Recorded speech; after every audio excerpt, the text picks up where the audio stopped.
Beyond. Beyond. Beyond. Beyond. Beyond. Beyond. Beyond. See? Beyond. You don't. Beyond. You Yeah. felt- You did it. You fell right into all his right. trap. All right. I also love the fact I was saying beyond rather than beyond. Oh, Right. Like you really gotta I'm hit it, already yeah. assimilating. You're questioning it. That's okay. It's all right. Welcome everybody once again to Beyond. This is the 518th episode or something. I think we skipped a few in there. Who cares? Anyway, my name is Max Scoville and I'm joined by Brian Altano. Hello. Thanks for watching and goodbye. Zach Ryan. The show's not over. It didn't end there. 518, that's almost 520, blaze it. Okay, I don't know What? why we keep doing this show. And joining us from the UK office, Alicia Judge. Hi. Thank you how's for it coming going? by. Yeah, no, this is no awesome. worries. I'm just loving how shiny your table is. I think I'm going to marvel it for the majority of this podcast. It's really not great for fingerprints though. There's scratch marks Yeah. on it because Max and I drove a Batmobile on it during Up at Noon the other day. Yeah. We're not great about it. We don't not really good with coasters. Put a lot of toys on If you it. had made a crime on a different show, it doesn't count. We brought ninja stars in one time when no one Just was looking. chucking them at the table. We got a great show this week. Big, huge thing dropped this week, which is the DLC for Horizon Zero Dawn, the Frozen Wilds. We're still kind of getting the twin engines of destruction of holiday season games. Call of Duty came out, and we're there's a bunch of other. There's a game about seafood that came out. That we're gonna try to talk about that. But first, let's talk about Horizon. You guys both jumped in there. What is the Frozen Wilds?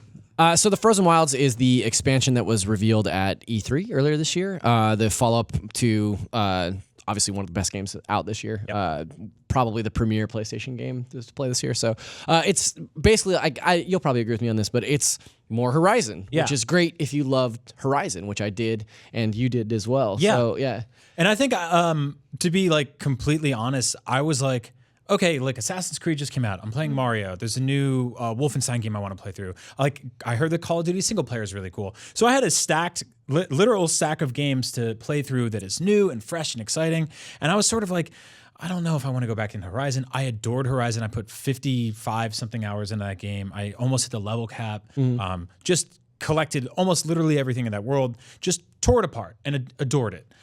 And then I started playing Frozen Wilds, and it immediately sort of was like, oh yeah, I love this. Yeah, Horizon was a really funny thing because it came out around the same time as Zelda. Yeah. And so I think those of us in the office that were looking to play both jammed through Horizon as fast as we could because like we wanted to make sure that we could play both of them, right? So you and I especially, I remember, and you played a lot of it as well. I reached a point and I was like, this is sort of like a very deep pit here. Yeah, And I think I just kind of called it too soon. That's not a fun game to try to burn through. So yeah, You will choke on the That's exactly what we did. Like we sped through that game, and so going back to the expansion is like kind of felt like hanging out with an old friend. But also, man, that game builds so exponentially on itself. Like the things that you're doing, the way that you learn to fight those enemies is so rooted in what came before it that jumping back into the DLC 8 months on, I was completely lost for the first hour of that game. I'd come agree. across enemies that I'd fought previously, and I was like, I don't remember which arrow set to use. I can't remember like what the tricks are here, and like so it took me a while to get back into the swing of things. But once I hit that opening mission, like got through the opening mission and like hit the loop again of like, okay, here's what I do. I go out, I forage, I hunt animals, I forage some more, and then I go to the next story thing. They kind of started like getting into the rhythm again. Right. It's hard to get into that rhythm though, right? 'Cause Yeah. It's supposedly a lot more difficult than any of the gameplay that you'll have had in the rest of the game. It is really hard. ramps it up. It's sort of like it almost exists under the assumption that nothing has happened between when Horizon launched and when the DLC launched. Whereas I played Neo, I played Zelda, I played Mario, jumped into all these different games, and rightfully so. These guys are designing a game in a bubble, sort of, and they're taking examples and ideas from all over the industry, and that's what made Horizon work so well. It was sort of this mixtape of cool stuff from everywhere, but they kind of just assume that you're really speaking that language, and you have been, and I forgot a few words along the way. So I had the same thing happen as Zach did. I just sort of jumped in and was like, the trigger is to attack. Right. That's weird. Yeah. Okay, I have a projectile. I have to craft arrows. Yeah, okay. Now and I it all remember, sort of yeah. getting back It feels to me. almost like calibrating a controller. Yeah. Like you just kind of go through all the motions and you're like, oh, that doesn't do that. Driving somebody else's car or whatever. I probably played like 4 or 5 hours over the weekend of the expansion, and the one thing that still gets me is that square is crouch and circle is to roll and dodge, which is backwards from any of the other action games on PlayStation. Yes. So I've got like I've got like 6 or 7 clips that I want to post of me just rolling off a cliff because I'm trying to crouch at the edge of something, but I just like head dive. My thing off is, I walk up to like a small pack of very dangerous, very venomous robot dinosaurs, then you just leap and I'm in like, ha! Roll in and surprise them. Like, and I'm like, I meant to crouch, and they're like, kill him. So that's fun. But the pacing of the DLC, first of all, like this game is stunning. Yeah. This is an absolutely gorgeous game. That's just like, I can't believe how much there are parts in this game that look even better than the main campaign did. The snow specifically in this game, like we're not totally out of lists here at IGN that we're against doing the best snow in games. But if we do the best snow in games, I think Horizon's the top. It's pretty insane. Like the way that the physics engine works on the snow is like as Aloy walks across the snow, she doesn't just tromp through it. Like her weight displaces on top of the snow and then her foot sinks in. So it's like the way that actual snow works, it's insane. It feels like a kid like going out like on a snow day and just walking around in snow for the first time. And the cool thing is like I was walking up this hill and I just sort of stopped and panned the camera around and I was like looking at the snow and the snow was falling from the sky and it slowly built up and filled up the footprints that I was standing. That's awesome. That's and I'm like, great. what? You didn't need to do that. It's like, such a nice detail. Yeah. Because like so long ago, the general mechanics and physics of snow was like, it was like Legolas on like, what do your elf eyes see? As he's just walking above the snow with everyone else like, they're just and, like, floating. those days are gone. This is great. Yep, Now have yep. realistic physics. I love when like they revealed, I think it was Assassin's Creed 3. They're like, oh, look at how the snow works. It's really hard to walk through it. And then Skyrim, they're like, actually, if you look at the rock, the snow is gathering on it. And this game's just like, please, this is real snow. It made me want to have a mode where you can just like pick up snowballs, have a snowball fight with the dinosaurs, just like really have a just snow really day. get out there and pal around. Yeah, just make angels. Yeah. Awesome. It So- is a gorgeous expansion. I do think that some of the snow stuff sort of works to its detriment. I don't know if you're having this issue, but so dynamically, obviously, there's a day and night cycle. That's commonplace.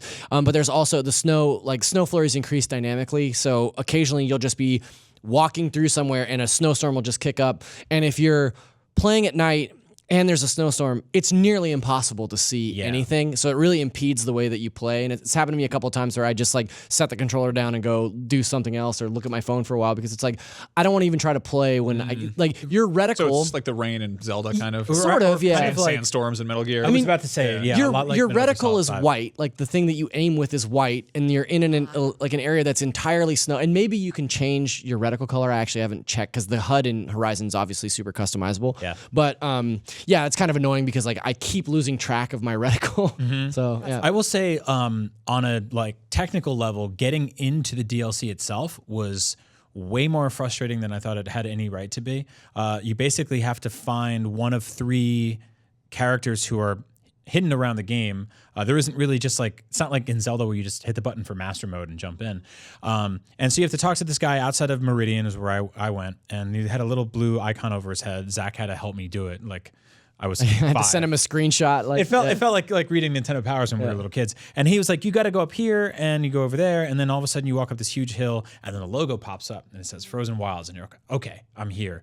But then you overlook this like gorgeous vista, which is just one of the most beautiful things I've ever seen on PlayStation. Now, I want to ask a couple questions. This is just for clarity's sake. This is an add-on to the existing game. Yes. And So there is like a suggested level to get in there. Yeah, it's level 30. It's 30. And Okay. I think I was like 43 when I went in. I think I was crazy. thereabouts as well. And so it's woven naturally into the map. It's actually just like the northeastern side of the map. Is it just it's a new area entirely? Yeah, it's called the Cut.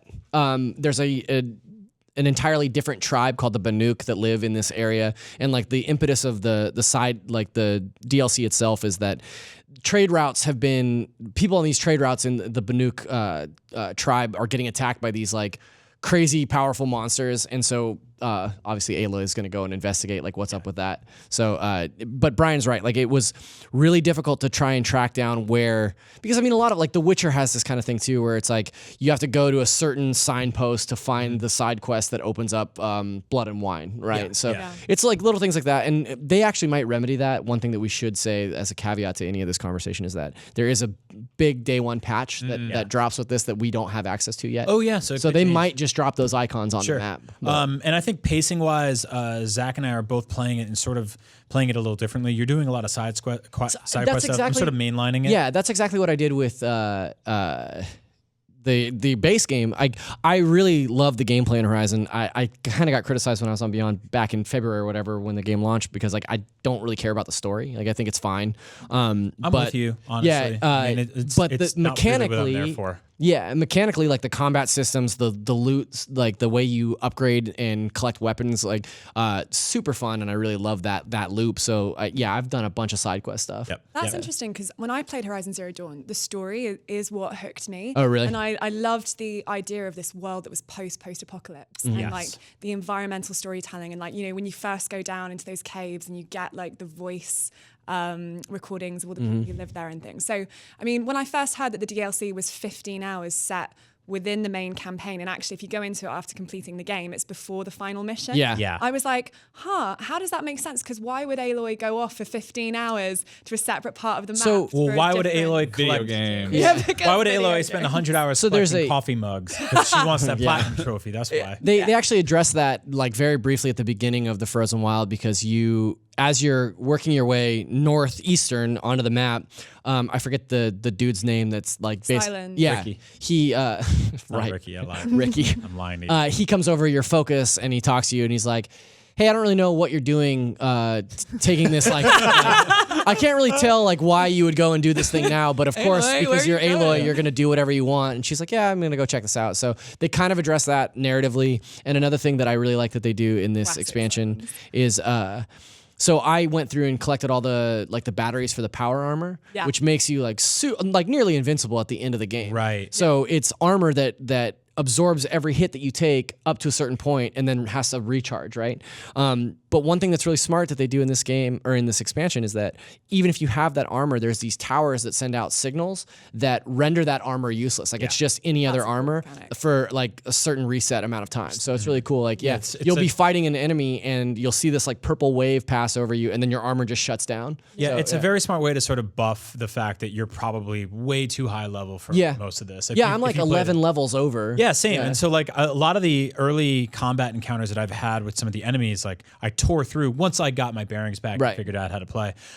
Speaking of bearings, there's a specific animal that you fight early on. Is Speaking of What bearings. a segue. right? Like, that's he's sort of like a giant. I don't want to spoil too much. He's like a giant robot grizzly. The bear. frozen claw. I've already Yeah. said too much, but he's super cool.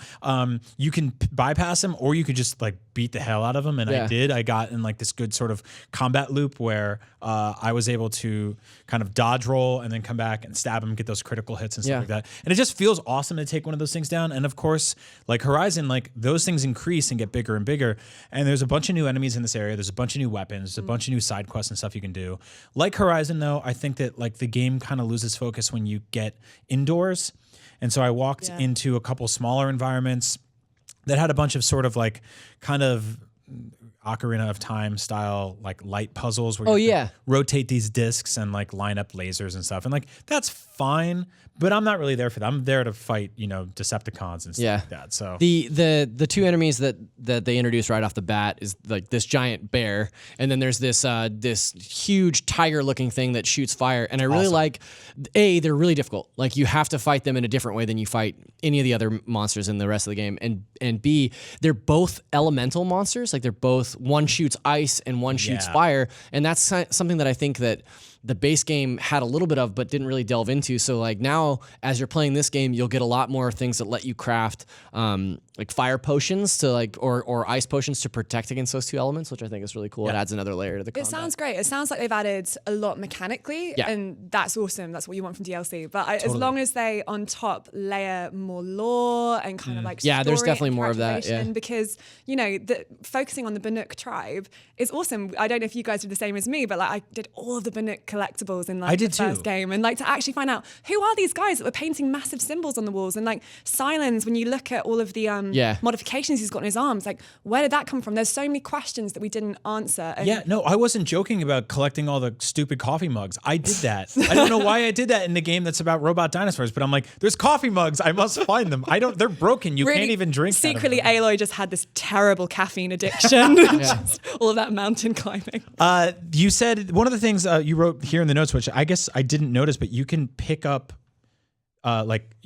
stuff in the environment while you're on a mountain in the game now. That's another thing that I think is really cool. Like opening the game back up, going back into my menu, I had basically maxed out all my perks and stats, right? Like there was only a couple of things that I hadn't purchased. And now there's 2 additional perk trees, even though they're just straight lines, and they're basically for foraging and scavenging. And it fixes one of my biggest complaints with the base game is that when you're on a mount, you travel so much faster, but you kept having to jump off to like grab supplies. Yep. And one of the first perks that you can buy in this game is it allows you to pick stuff up like while you're on a mount. So that makes it like so much more streamlined. Yeah, so it's great because It's really awesome. You can be on a path and just veer off and like grab a bunch of stuff and then come back. You just think about her like riding through the countryside on her robot horse. Also, it's and just stuff. badass. Isn't it? It's so weird. I actually got thrown off by that skill tree thing because I didn't know that was added new. I was like, wow, I never maxed out any of this stuff. That's weird. I did everything else except for this one column over here. Context clues, man. I know, I'm very dumb sometimes, Zach. Very dumb. So that's out this week. Yeah, it's out and tomorrow. it's what, like $20? Actually, I don't remember what the price was. We probably should look that up before Yeah, we came in. that would have been a good idea. Yeah. But yeah, no, it's an add-on to the existing game. It's not like a standalone. It's not a thing. standalone. Cool. That sounds rad. Also, it's like really smart they're doing this right now because Yeah. it's totally being like, hey, nudge, nudge. Remember Horizon? It came out Yeah. a while ago. Yeah. Yeah, I Just think as we're talking about Game of the Year. Yeah. No, Yeah. totally. Perfect Yeah, timing, yeah. I think like we're all sort of guilty of it, and it's not just people working in the industry; it's fans, right? Like Yeah. we forget at the end of the year, like that March was this year or April Well, was this year. think about like Resident Evil 7. Yeah. Like I was thinking about like, January, and I was like, actually, that should be considered as one of my games of the year. course, But it yeah. feels Sure. like it was literally like a year since I played it. Yeah. It was weird because I remember obligatory mention of Resident Evil 4, the greatest game of all time. Resident Evil 4 also launched very early in the year it launched, and I remember when a game of the year came around, like I forgot that was then, and it happens with movies all the time too. So. I think with movies, it's weird because there's like the Oscar season, which sort of carries over into the next year. Next year, But, yeah, you probably have a bunch of stuff you want to play right now, and we're here to say totally go back to Horizon. It's awesome. Yeah. Yeah, It's also, definitely worthwhile. I mean, we try to keep up with the newest games and everything. Although some people do burn through them, everything. But I was on the Podcast Beyond Facebook group. Hi guys. And somebody was like, "Hey, didn't notice this, but I spent like 300 hours in Tekken 7 and like 250 in Metal Gear Solid 5." And I was like, Yeah, that'll happen. Yeah. Yeah, you can sometimes just get a game and really get that much time out of it. And I think one of the most frustrating things with what we do is like feeling like you do have to rush on to the next thing. Totally. Totally. Yeah. And it's it can be weird to kind of I don't know, not I mean, that was the whole thing when Horizon first came out. Like, we all were so excited to play this game, but it was also like, hey, we have to get this, like, we have to finish this game in the next 10 days because we have a whole new system that's coming out that we're going to need to cover, you know? So, like, it, not to the detriment of Horizon at all, but it was just one of those things, like, I remember we were all, like, furiously texting each other, like, what level are you at? How far have you gotten? Are you going to finish it? Like, you know, so, yeah. Oh, it's a hard life being a video Yeah, games right. journalist. Tough. Poor us. Now, one of the big games coming out this week, obviously, or just came out last Friday, was Call of Duty World War II. I mean, I don't feel bad for Call of Duty because they are regularly like the best-selling game of the year, like period. And you know they do well. People play them, but there's always this weird They're like doing all right over there. they're doing just fine. But I mean, there's always like this negative backlash where people are like immediately like sort of instantly very mad at it, and then I'm like, what? I don't understand that disparity of like people who are like vocally just vicious about it on the internet, and then the fact that it winds up being the best selling. So it's like, what did you like? Did you make peace and just buy the game? Like I don't get it. Like, I but, mean, yeah, there was that meme going around a couple of years ago of all those people being like, it was like a Steam user group that was like, boycott Call of Duty, and underneath it showed all of them were actively playing Call of Duty. Yeah. That's great. So it's like, well, that's not how you boycott something. You guys did the addiction. opposite. yeah, I jumped into World War II on a live stream with Miranda Sanchez, who's reviewing it for IGN, which is a huge, like, massive undertaking because on top of the fact that you're doing single player and then zombies and then also multiplayer, that's all dependent on the fact that the multiplayer is up and running. Right. And like day one launch stuff, we were just like on this live stream being like, and we're gonna jump right into no, we're not. Yeah. Hang tight, you know. Yeah. Well, and you know, it's- honestly, I'm glad you guys did that because you're depicting the same story that consumers had to experience that day as well. And we'll probably continue to because that's just the way games work now or don't work now, which kind of sucks. But, you know, that's all part of the conversation. You buy a game, you plug it in, and you're like, let's play. It's And you can't. kind of stunning and baffling that like online stuff still has that like day one hiccups kind of stuff. And I don't know how you make a video game or have a server that functions or anything. But I remember kind of early on people would like complain about like I'm like Titanfall servers at launch with the Xbox One, and then I don't know, here we are like deeper into this generation and you still get that stuff. And it's just, I don't know, I think it's kind of bumps in the road. One of the things, though, that I find kind of problematic about Call of Duty World War II in particular is it's a game that's not of its time. Like, so the last World War II themed Call of Duty game came out. It was Treyarch, it was World at War, and then the whole series went in this completely different direction where it became quite almost like fantastical, right? Wall running and all this kind of stuff. And with that came all these new mechanics. There came, zombies and kind of like big crazy like escapism, and so boots and yeah and totally. And then obviously there were so many games and people became a little bit tired, and Call of Duty turned around like, well, how do we bring this back? Let's go back to World War II. But the trouble is the world of gaming has changed since then. And so now when you try and bring something back to like a very somber, we saw this at E3, they came out and they were like, we're doing this very somber, serious, amazing World War II Call of Duty with Nazi zombies. Yeah. And like, you're like, You're totally that right. tonal shift doesn't work because the landscape, now they're putting loot boxes in, and that's really problematic. Why are you putting loot boxes and loot mechanics where not only is there a loot box, there's like a quest where you have to, as part of the campaign, Yeah, I saw spectate watch somebody open loot boxes. Three loot boxes being open, and that's really gross when you think this is a game about like the deep darkness of World War II, and it's modern gaming mechanics aren't mixing with this level of storytelling that they want to go back to. You're completely right. I think there's a massive identity crisis happening with these games specifically. And I think what needs to happen is they need to splinter off. And I mean, Activision would love this. Make 2 games every year. Make a zombie shooter video game, and then make like a Call of Duty game. Yeah, totally. They should And that can be history based or futuristic, whatever that is. But like, the fact that they all mix in with each other gets really weird, especially now that they're going back to being like, this is based on real wars and historical accuracy. And we have nothing but respect for the troops and for the people that served. And also like, here's animated The Rock. As, But how does that work though? If you're going to have these different components, you got the multiplayer, single player, and then zombies. Or do you sell those $20 a piece, or are they $60 a piece? I've said specifically for years that I would spend $20 a year on a Call of Duty single player campaign. I personally have no intention to ever play through multiplayer. Not my thing. A large statistical demographic of people who buy the multiplayer game never touch single player or never finish single player. I personally just blitz Nazi zombies like that. That was my thing. Love that. So maybe it should just be 3 set. Now look, we've made 3 games for Activision. Yeah. You sell the single player campaign for $20. You sell the multiplayer for 30 or 40. And then you make Nazis its own thing. You make zombies its own thing. If you want to make Nazis in there or dragons or wolves or whatever. Yeah. Ooh, wolves. Now I wonder how much of that is also sort of this kind of gateway drug approach, where there are people who are like, I just want to play a shooter and I'll get Call of Duty. It's the new one, whatever. Yeah. And then they're like, well, I finished the campaign.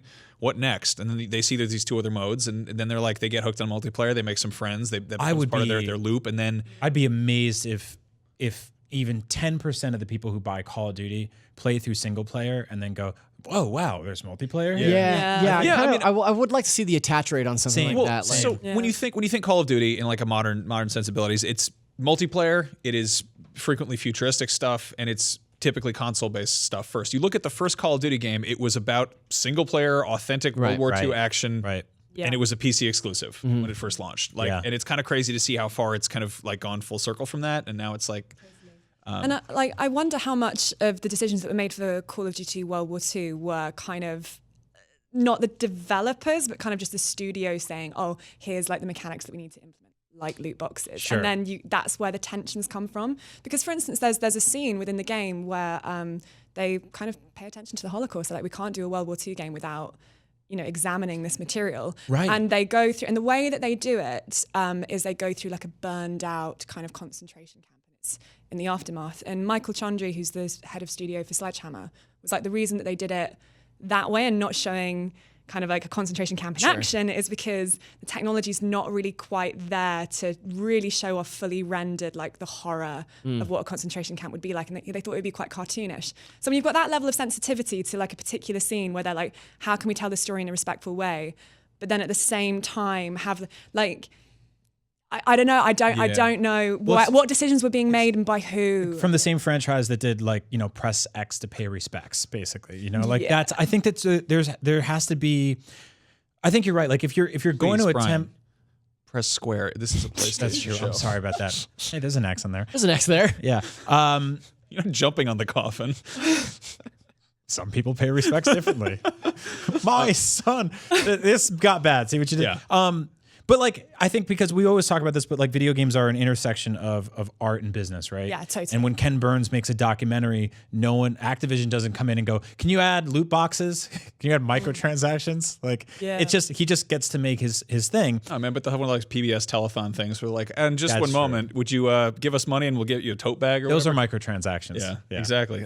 So no, I think you're right, but it's also sort of like if you're going to attempt this story with this sensitivity and really cover it for what it was, but then also go like, we can't show victims of the Holocaust because they'll look cartoony, then maybe don't do the story. Maybe pull back from the entire thing. Because I feel like if you're not, I'm not saying like I want to play through like a gas chamber scene in a video game because that sounds horrible. No, totally. And I'm not sure that would be the right route to go to. That this is the peculiar thing that we have as gamers, that like the way that we tell stories are going to be so different because of the way that like we have completely free reign with our camera.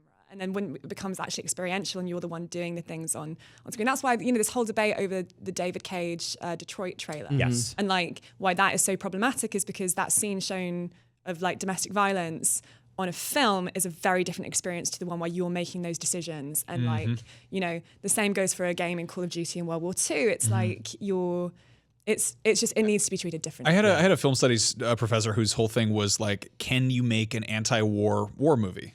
In that inherently a war movie, if there's any kind of a narrative, there's a level of like titillation, and it's a fun thing to be like, oh, I'm going to go see a movie. And sure, they're like really serious movies, but I think it's a kind of similar issue with games where, and you can play with that where it's like, here's the interactive level of it where it's like, yeah, we're making you pull the trigger. Like, how does that make you feel? And that's stuff like Spec Ops. But in the case of Call of Duty, then they're also like, but stick around afterwards because we've got Ving Rhames and he's going to be fighting the zombies. Yeah. It gets tricky. That being said, I mean, I think people are probably having fun with Call of Duty. I actually wanted to ask you. You said you played through the zombies mode. No, I've not played through the zombie mode okay. on this particular one. No, Okay. I just on previous ones. previous Okay. games. I think out of everything, Call of Duty wise, that interests me most because the team that built this game made up of a lot of people from formerly from Visceral. Yeah, so the team that worked on Dead Space. And so their whole thing was like, hey, we want to make zombies mode, but we want to make it like an actual horror game. So yeah, that's yeah. fascinating. Like, Yeah, I'm you don't think so? I'm down for that. I played a bit of that on the stream with Miranda, and it's like didn't give you the spooks? there are a few like jump scares kind of, but Yeah. I feel like it's no different from you get with just regular shooting Zombie mode. zombies. But that was Dead Space, right? All Yeah. over. Like, well, more Yeah. Dead Space 2 than Yeah. first Dead Space. Yep. But like, they definitely went down that line of just like cheap. Yeah. Yeah. It's fun though. I mean, I'm not super up on what zombies has and hasn't done before, but it's like, I mean, Zombies has eaten a lot of people's brains. the zombies have people appeared shoot them in- now. They're back at Several it again. TV and films. No, it's fun though. What's weird is it didn't seem to have that that kind of tower defense board up your windows mechanic, which I don't know how long that's been removed. It's but, not or zombies if without that- the little ding That noises. could also come in later, but now it's like you go around paying your volts to unlock gates and stuff, and then It just feels like two roommates living in the same dorm, and one of them's like, I'm working on my history paper, and the other one's like, party! Like, it's really weird. Like, that's a That's fair such a assessment. good- Yeah, yeah, it's like PCU or something with yeah. I don't know. Like, I don't know where COD goes next. Because I feel like maybe back to Black Ops or something. Yeah. like- But Yeah. it's that thing of shooters are being reinvented. Yeah. Like Overwatch, Destiny have done really incredible things with the genre, and kind of Call of Duty need to start looking and saying, right, what hasn't been done in shooters yet? Where can we, rather than just doing every single time a zombies match, a multiplayer match, Right. and Yeah, Well, specifically, you look at what Bethesda is just accomplished with Wolfenstein 2, right? Where they're like, we're going to tackle Nazis and sort of zombies or robots or whatever. Yeah, well, I mean, I feel like zombies mode would be more in place than Wolfenstein. yeah, and I mean, they're servicing players with a 15-hour single-player campaign, and they're going in completely creative and insane directions with it. And I think Call of Duty always has to be partly that nerd roommate working on the history assignment, or sometimes the guy who's doing the futuristic stuff. And even then, they're always like, well, these weapons are, when they do futuristic Call of Duty, it's like, well, this is like, they're testing stuff like this right now. You're like, oh, really? They're testing ceiling jumps?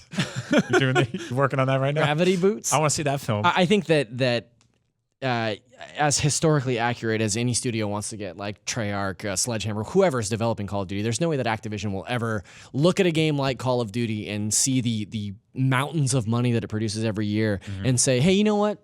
Go ahead and 86 that.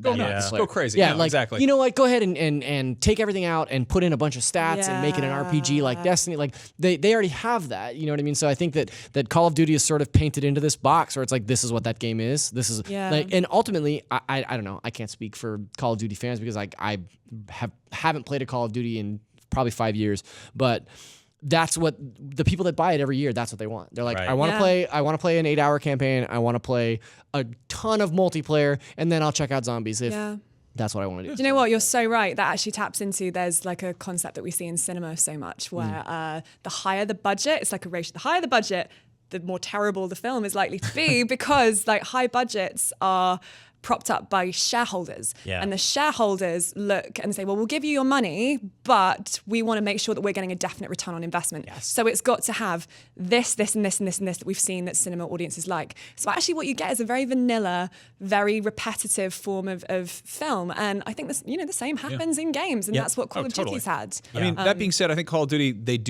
they make the thing. They make the thing really well, and I think it's I don't know, it's so reductive for people to be like, oh, Call of Duty sucks. It's like, you don't like Call of Duty, that's fine. Go play anything else. But like a lot of people out there who maybe that's the only thing they play love it. So I have a sorry. You go. No, I mean I was just about to say, like, I do feel like we've been quite down on it, and I still love Call of Duty. Like it's a brilliant game. Like I love the multiplayer on this. The maps are really well designed. It's fun as hell. Like it's fun. I think it's just you want to hold it to the high standard that we treat all other games that we talk about on these podcasts. I think using the new Call of Duty game as a vehicle to sort of have the conversation about what it's like to make historically accurate video games and how realism and that depiction works when it's something that you're controlling, then you're moving the camera around.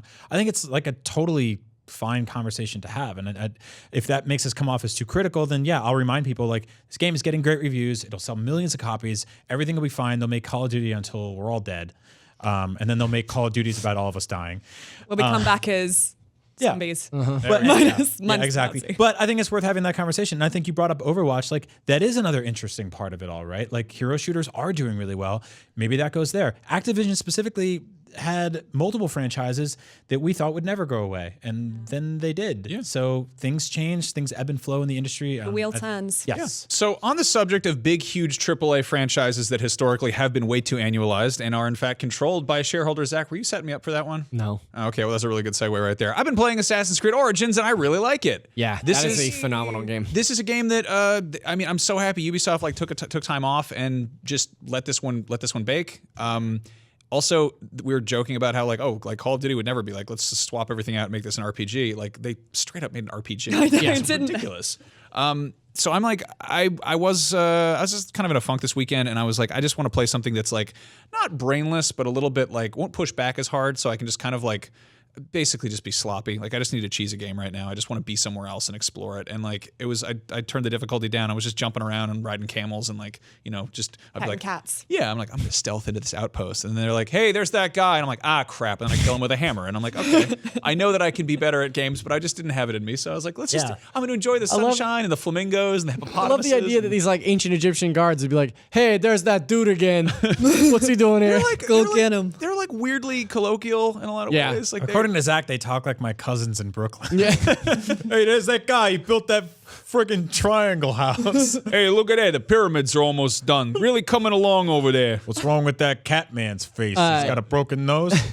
Max, you and I probably played more of The Witcher 3 than anybody else that I know in this office. Like we played a ton of that. Mm-hmm. Do you get like serious Witcher vibes? Absolutely. Like this game to me feels like The Witcher. Like down to the combat, the way that your character like progresses, like it just feels like The Witcher to me. I love it. The construction of the world feels especially that way. A little bit the story to the point that I kind of started it feeling like I missed something. Mm-hmm. And I mean, I'd read like Witcher books and I played a bunch of 2 and I was like, what? And still I'd started that game up and I was like, wait, hold on. Am I missing something? And it's just sort of this. I think it's such a huge game that they're like, how do we bring you on board without just let's just throw them in the deep end, whatever. Yeah. There's been a lot of sort of outspoken criticism over the first few hours of that game, and almost universally people Wait, have which either game are we talking about? Assassin's Creed, Okay. the new one. Yeah. I mean, same with Witcher. There's this like yeah. kind of there's this starter area where you're like, I was expecting a huge sprawling world, and they're like, here's like That's always the way. I mean, even Horizon Zero Dawn Yeah. began with that. People didn't get beyond the first Yeah. bit because they were just bored. Yeah, exactly. I think it was Patrick Klepek wrote a whole piece about how the first few hours of the new Assassin's Creed are just not good. But almost everyone says once you get through that, it's sort of got a Twilight Princess thing to it, that it's okay again. Yeah, I think what I'm interested about this game is like, where does this game sit on the lists at the end of 2017? I mean, That's a really good Like, question. what is So, it, you know? It's not. Is it Game of the Year? Is it best action adventure game? Is it best RPG? I completely disagree with Klepek. I think that the opening area of that game is such a perfect encapsulation of what the rest of that game will be, and I do think it is a particularly engaging area, and it teaches you the mechanics like so easily. I played up to a point just beyond that first area where you get to the next city and it sort of really starts opening up, and then like stuff just started coming out like crazy, like Mario and things like that. So I haven't had an opportunity to go back to it. Wait, but those in the game or Yeah. in real? yeah, Mario. For a minute, I was like, yeah, the pyramid splits open, he jumps out. You saw Wahoo! me. Yeah. More men with Italian accents in my Egyptian video game. So I do think that it really did grab me. Like I really enjoyed those opening hours, and I think that I really can't wait to get back to it and see more of it. So Yeah, it's. I think it's important to pace yourself with open world games because really, if you try to just like burn through them, it kind of it's like the kid eating the cake in Matilda. It just doesn't. It's not working so Right. hot, you know. And No, so seriously that though, cake ain't working. but seriously, You know that to old title backtrack cake, I to don't my know. Nursery question, rhyme. where does this sit Yeah, on Yeah. the that's list? a totally really good forgot. point. Yeah, I think the fact that the last year the Assassin's Creed we got was a Michael Fassbender movie, and this year it's like a proper game. Remember that movie? no one never does. saw it. Yeah. no, me neither. But I mean, Which is weird because it's- I've been on a lot of airplanes this year. Yeah. I hope that it gets recognition because it sends a huge message to the publisher that like let things breathe, like let them take their time, you know, try something new and ambitious, you know. It's tough because I think to answer that question, we have to put Assassin's Creed Origins side by side with games of its ilk that have like come out Horizon this and year. Zelda. Horizon and Zelda, which Yeah. are incredible open world games that created these like, you know, really creative and created really rich worlds. And Assassin's Creed Origins, we're loving because it's reinvigorated the franchise and it's brought something new to the Assassin's Creed franchise. But has it brought something new to the video games industry?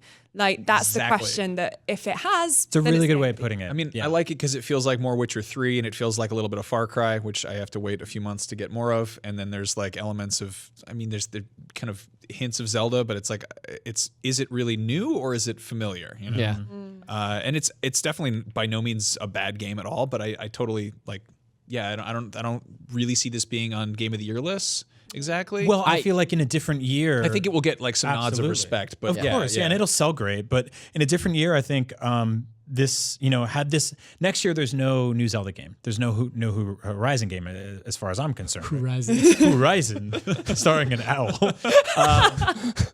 But please Photoshop that. But with a graduation cap, by the way, because I want to make it look smart, and a Tootsie Pop. you love those owls and I'll those just hats. it's such a great animal. I mean, when he went to college, it's so cool. He's a bird. His head turns all around. So anyway, Assassin's Creed. Next year, I mean, totally different story, right? And that means they would have taken 2 years off. And again, shareholders get involved and like, don't do that. But I think that means that we have to put this game up against Horizon and Zelda for the best action adventure RPG style games of the year. And it's not a platform exclusive, so it won't win an award for like best PS4 game or anything like that. I mean, it'll be nominated for things, obviously, but I worried a game like this gets sort of lost in the conversation. So Against the things that are just like it. I totally got sidetracked by that Mario goof. It threw me off. But where I was going was I was going to say, like, I definitely think that Assassin's Creed Origins ends up on my like top 10 list for sure. Like just the little bit that I played of it. I'm also a sucker for Assassin's Creed, so that's totally fair.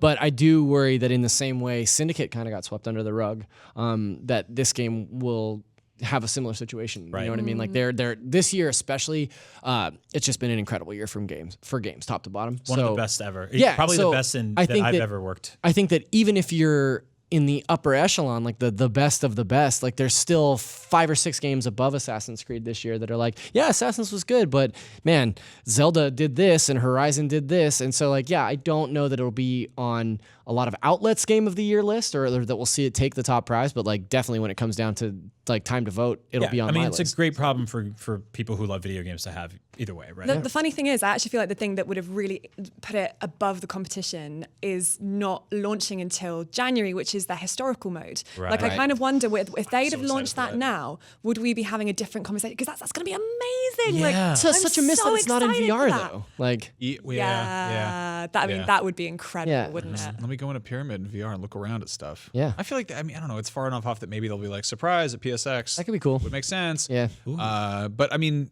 I don't know. It's the crazy thing there is that game is like they're going to put a game called Assassin's Creed in schools because they're like, want to learn about ancient history? Well, we've made a series First of you games must learn about of the stabbing creed. people. But yeah.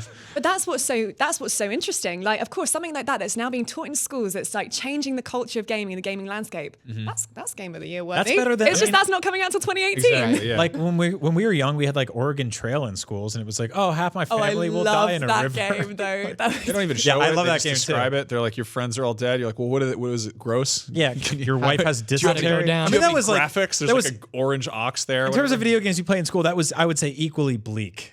You know, you could hunt all the buffalo until they were gone, and then you starved. I would love like a modern like real time Oregon Trail game. I'm surprised they haven't made that. You gotta like protect this wagon. Well, stay ESX. tuned for Red Dead Redemption 2. Take like the whole thing they were gonna do with like the the crew where it's like you can drive across the country and it's like, all right, well, what if that like Forza car was like a wagon Covered What if you wagon. could- full What of if you could sick caulk people? across the country?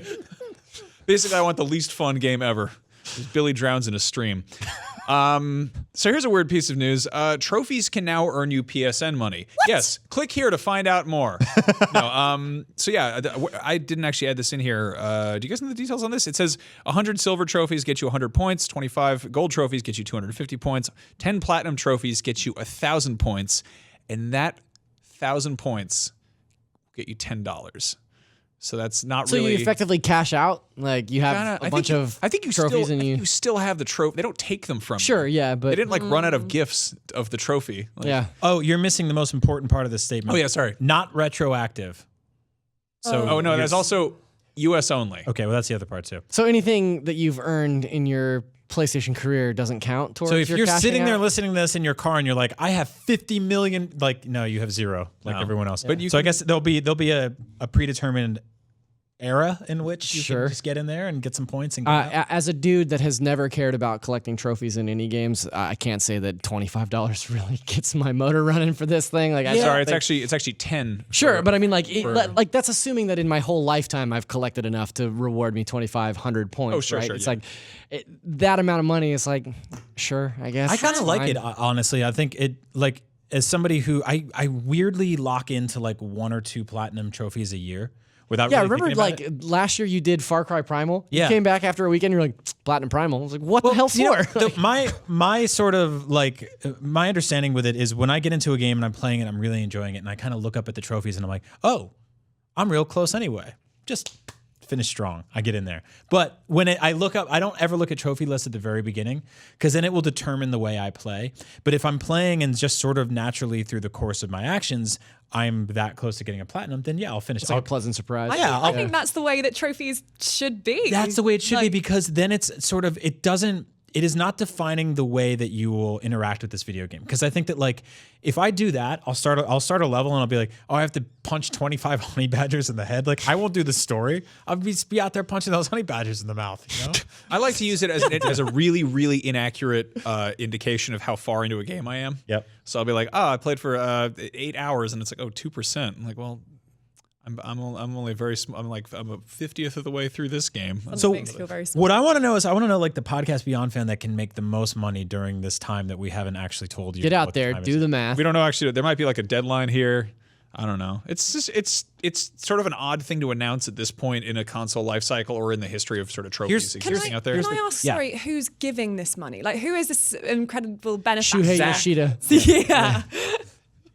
Just like a dad with pocket money, like, it's there you go. definitely not me. Yeah. Yeah, I think So here's the trick. Here's the loop. I got this down already. All right. So you go find the cheapest game on PSN that will give you a platinum trophy, and you get a platinum trophy, and then you buy another cheap game on PSN, they'll give you platinum trophy, and you see how many you can get.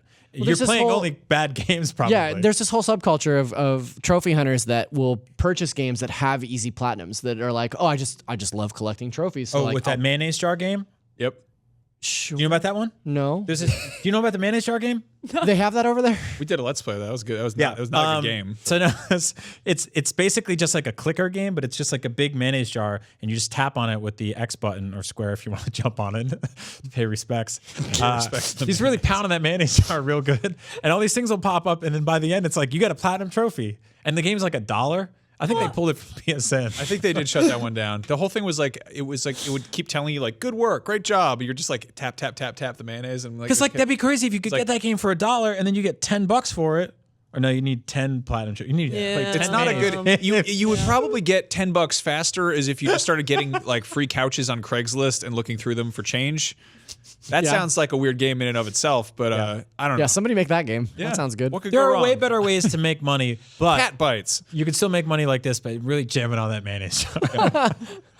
Yeah, that's just a weird piece of news. So now it is time for the games that are coming out this week. First and foremost, there's a really big game that's dropping. It's called Ace of Seafood. I'm not making this up. Yep. I'm not this funny. Max and I were This in is the game we've been waiting for. We were in hysterics watching this trailer.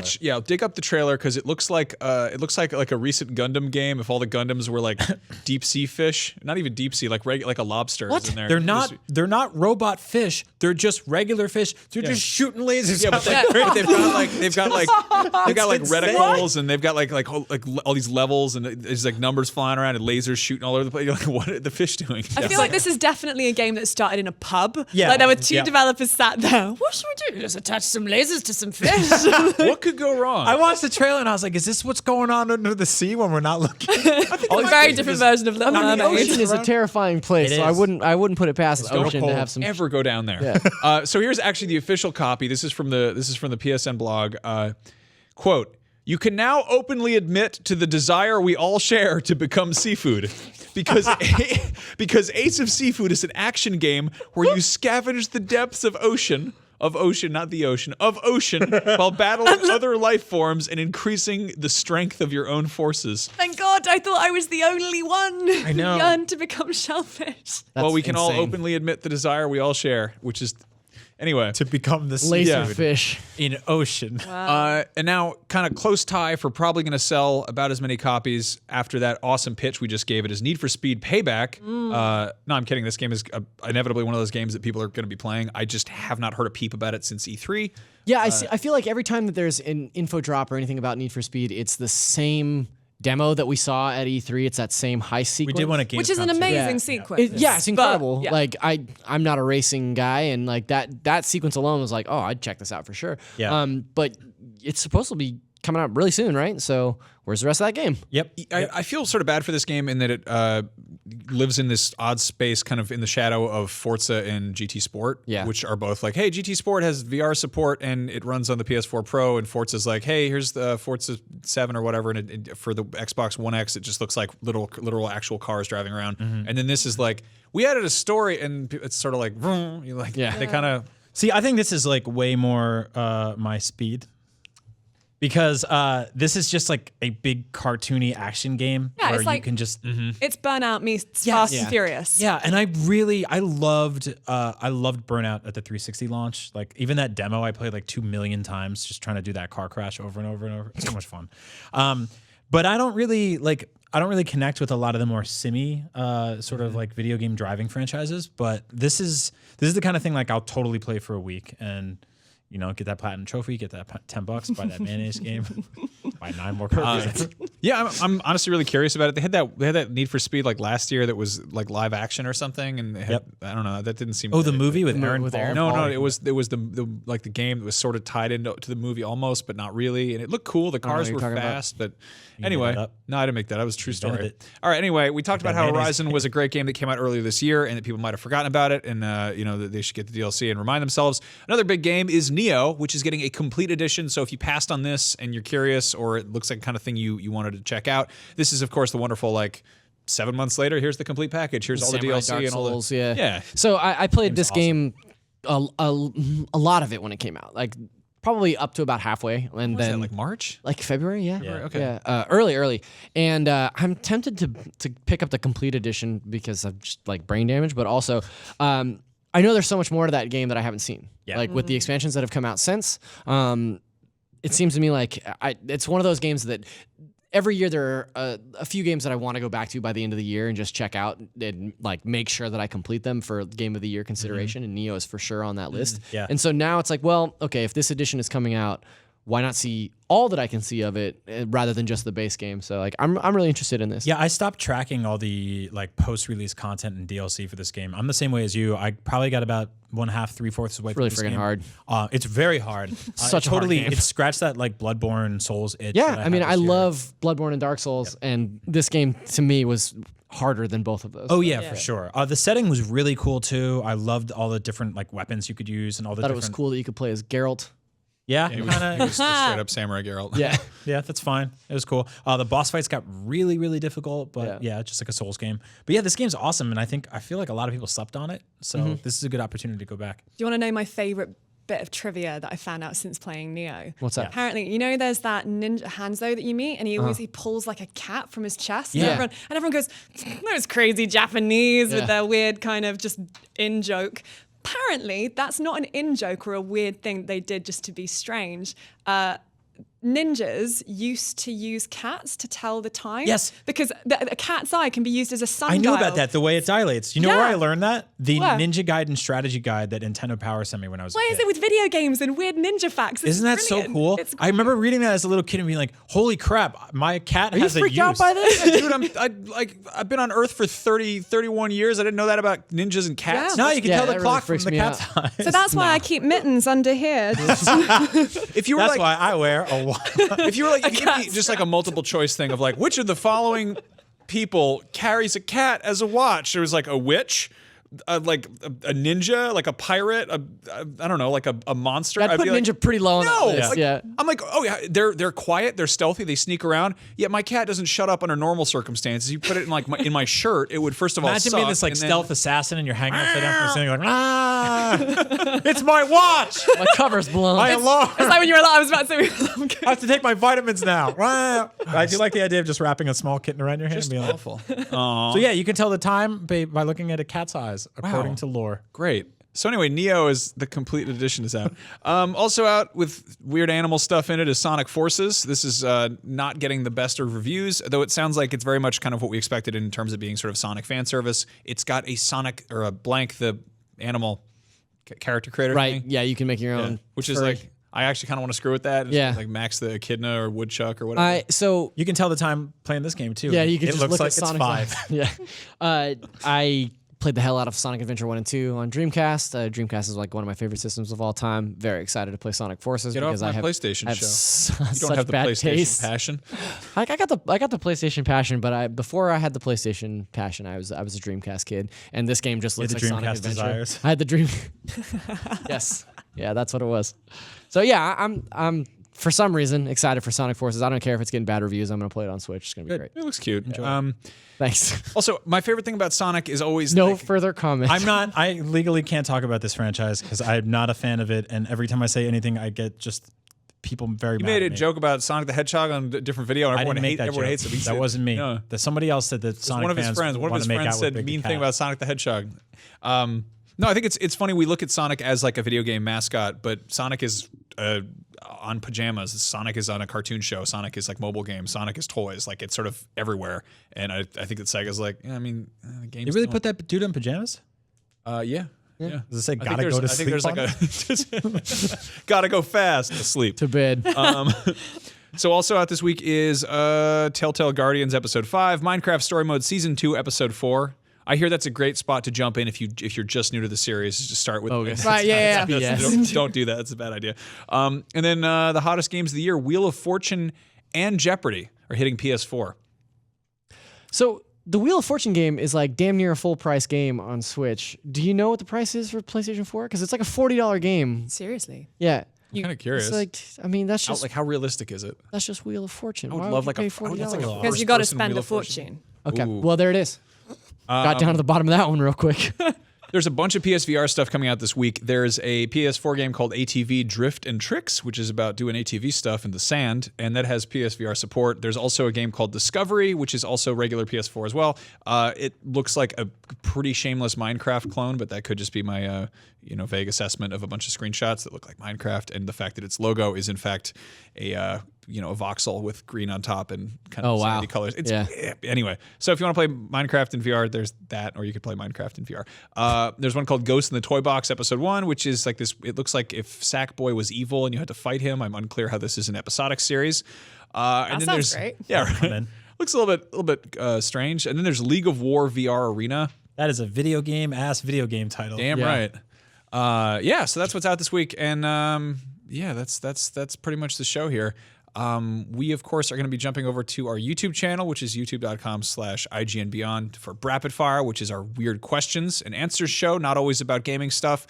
But before we go, Alicia, where can people find more of you? You can find me on Twitter at Alicia Judge, spelt really weird. I don't know why my parents did it. It's ALYSIA when it clearly should be ALICIA. But yeah, and over on IGN UK, obviously. And you guys do a podcast over there, right? Yeah, we do the IGN UK podcast. So that's out every week, normally on Fridays. That is a tremendously funny podcast. We had you as a guest. Yeah. It was so lovely. It's always really lovely when you guys come over. When Andrew and I were there for Gamescom, we guested on that show, and admittedly, I had never listened to an episode before. And after being on that show once, I was like, yeah, I'll listen to every single episode of this show. It's really funny. It's really good fun. I mean, looking at your running order versus ours, like we normally have like 4 lines, and it's just a whole thing of winging it. Oh, sounds great. Excellent. Yeah. That sounds really fun. I like that it's called the IGN UK podcast. Because if we had like an IGN USA podcast, people would be like, why aren't they talking about America? Like, it's like there's no connotations with you guys. It's great. No expectations. Just fun. Yeah, and it's like a boozy show, right? Yeah, well, I mean, no, I'm not even gonna. Yeah, I'm like, no, If you're an alcoholic, we have a couple. It's okay. That sounds awesome. Would you guys say you're all pretty good friends over there? Oh yeah, Would you say you're in pal territory? like good old mates? All right. What's up with the Peggy 18 thing? terrible. Yeah. Who is this Peggy we keep hearing about? Anyway, you can find the rest of us on Twitter. I'm Max Scoville, Brian is Agent Bizzle, and Zach is Zacharias D. That's right. We got lots more cool stuff going up all over IGN, so keep an eye on that. And again, hop over to youtube.com/IGNBeyond and watch just really the worst secret little videos we're making on the side. The end. The end.